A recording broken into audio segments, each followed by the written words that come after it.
Y entonces se encuentran en el dilema de no saber qué hacer. En esta mañana vamos a estudiar qué debemos hacer en esos momentos. Así que si tú eres una de esas personas que ha vivido momentos en los que no sabes qué hacer, el mensaje es para ti. Y tal vez tú digas, no, yo ahora mismo me siento muy bien, mi vida va próspera, así que ese tema no es para mí. Lo tengo que decirte que es para ti porque también el mensaje te va a preparar para cuando llegue el momento de que tú no sepas qué hacer, entonces recuerde el mensaje de esta mañana. Para esto voy a usar una de las historias más inspiradoras y conmovedoras que registra el Antiguo Testamento. Un rey que se habla poco de él, pero fue un rey íntegro desde su inicio hasta el final de su vida. Me refiero al rey Josafat. ¿Quién fue Josafat? Josafat asumió el reino de Judá cuando murió su padre Asa.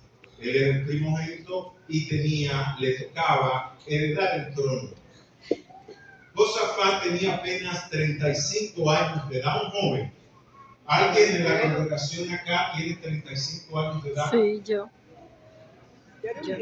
Doña Emma. Y yo también. De 33 a 40 años. ¿Alguien? Yo. Muy bien, muchas personas. Giancarlo, ¿por qué le quiere? El recién padre. Imaginémonos al rey Josafat ahí. Tenía una edad similar a la de Giancarlo. Así que imaginémonos que hoy Josafat llega al trono. Gracias, puedes sentarte. Vamos a ver qué hizo Josafat cuando llegó al trono. Estaré estudiando uno de los reyes que la Biblia dedica 3 capítulos en las crónicas. Mayormente dedican un capítulo, pero a Josafat le dedicaron 3 capítulos para escribirnos su historia. Josafat es un nombre hebreo porque venía de una tribu hebrea, de la tribu de Judá, y el significado de su nombre significa literalmente Dios es mi juez. Dios es mi juez. Cuando alguien hebreo o de la tribu de Judá escuchaba el nombre de Josafat, escuchaba decir Dios es mi juez, o Dios es el que juzga con justicia. Y esto hace honor a Josafat porque en su reinado él vivió y instruyó la justicia. Ese fue el rey Josafat, 35 años de edad, un joven que pudo tal vez desviarse de los caminos de su padre, pero él hizo 4 cosas muy importantes que quiero avanzar con ustedes. En el libro Segunda de Crónicas, capítulo 17, versículo 3, Josafat, desde que inició su reino, buscó a Dios, puso a Dios en primer lugar. Versículo 3, Jehová estuvo con Josafat, porque anduvo por los caminos que anteriormente había seguido David su padre.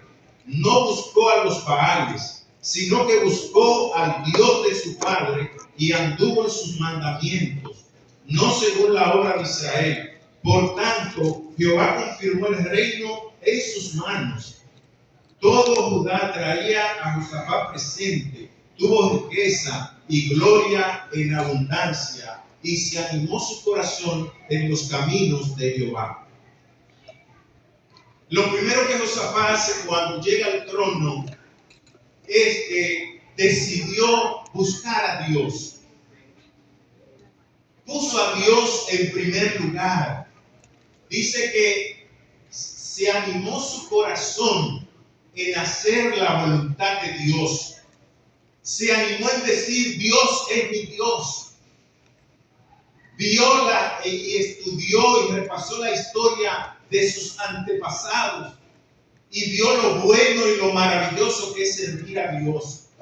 Y dice el texto que leímos que Dios entonces Dios lo prosperó, confirmó su reino y le dio abundancia y riqueza.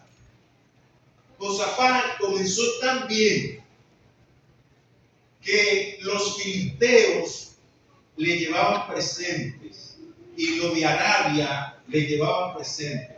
Josafat inicia su reino como a todos nos gustaría comenzar, buscando a Dios.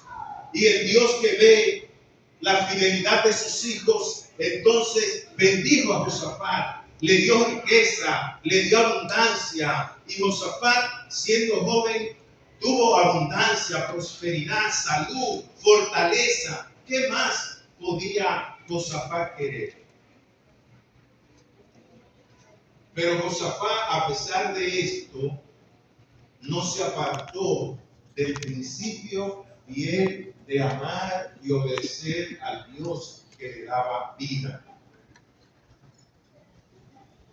Qué lamentable es que muchas personas, cuando Dios los prospera, se olvidan de Dios. Entonces, la prosperidad llega a ser una maldición para ellos. Debemos tener cuidado en nuestra vida. Si la bendición que Dios nos da resulta para el bienestar espiritual de nosotros, de los demás, y para ayudar a los demás, también para bien propio. Josafat tuvo esto bien presente, que lo que él recibía venía de la mano de Dios. Entonces, número uno, que Josafat hizo fue buscar a Dios. Número dos, Josafat hizo algo tan bello y fue que instruyó,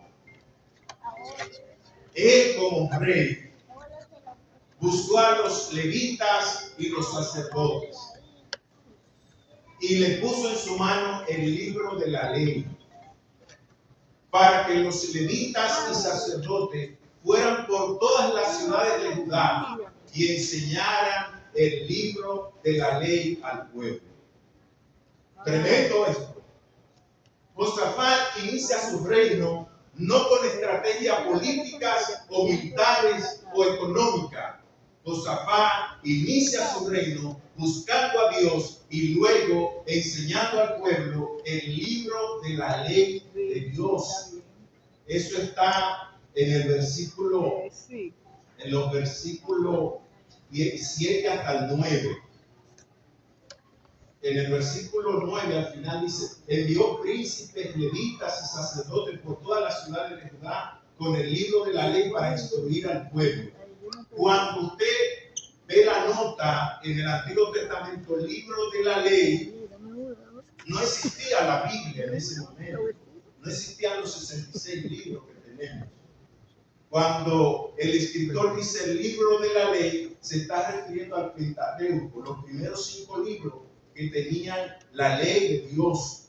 Y no solo la ley de Dios, el libro de la ley tenía la ley de Dios, los 10 mandamientos, tenían las leyes civiles y morales que el pueblo debía seguir, tenían las leyes de adoración, tenían las leyes de los principios sanitarios y enseñaban el buen vivir. Entonces, cuando Josafat llega a su trono, decide, número uno, buscar a Dios y luego decide buscar el libro de la ley. Se lo pone en las manos a los sacerdotes y los levitas y le dicen: vayan por todas las ciudades de Judá y enseñen a amar, a obedecer y a reverenciar al Dios que nos da prosperidad y paz. Número 3, versículo 19. Se hizo fuerte, construyó fortaleza, organizó un ejército poderoso. Los pueblos les respetaban. Dice el versículo 10, y cayó el favor de Jehová sobre todos los reinos de la tierra que estaban alrededor de Judá, y no osaron hacer guerra contra Josafat, porque había caído el temor de Dios en ellos. Hay una promesa que está en Deuteronomio 28:10, que dice que si somos fieles a Dios, dice, y todos los pueblos de la tierra verán que el nombre de Dios es invocado sobre ti y te temerán. Fue lo que pasó allí. Todos los pueblos vieron que en Josafat era invocado el nombre de Dios y que la gloria de Dios estaba en él, y todas las ciudades temían a Josafat. No sé si a ustedes les ha pasado, a mí me ha pasado, que hay personas que tienen temor de engañarlo a usted, porque dicen, si engaño a ese, me va mal. Le temen al Dios que nosotros servimos. Ellos pueden engañar a cualquier persona. Me topé con una persona así que me dijo, no, es que yo no te puedo engañar a ti, porque yo sé que si te engaño, me va mal. Porque ellos saben que Dios pelea por sus hijos. Amén. Por eso pasaba en los días de Josafat. Josafat, escuchen esto, hermanos. Número 1, dijimos que buscó a Dios. Número 2, enseñó el libro de la ley. Número 3, entonces fortaleció su ejército. No hay un rey mencionado en la Biblia que tuviera un ejército organizado como Josafat. El ejército que registra la Biblia de Josafat era de 1.160.000 soldados. El ejército más grande, más poderoso que se menciona en los libros de los reyes lo tuvo Josafat, 1.160.000 soldados. Yo estuve investigando para comparar el ejército de Josafat con un ejército de nuestros días y me sorprendo que el ejército de Rusia iguala al ejército que tenía Josafat. El ejército ruso tiene 1.200.000 soldados. El ejército más poderoso de Estados Unidos tiene 1.300.000 soldados. Y Josafat tenía y tuvo un ejército de 1.160.000 soldados. Un ejército poderoso, un ejército grande. 3 cosas hemos mencionado. Número 4, pasando rápidamente. Estableció justicia. Lo que hace falta en nuestros días. Si hay algo que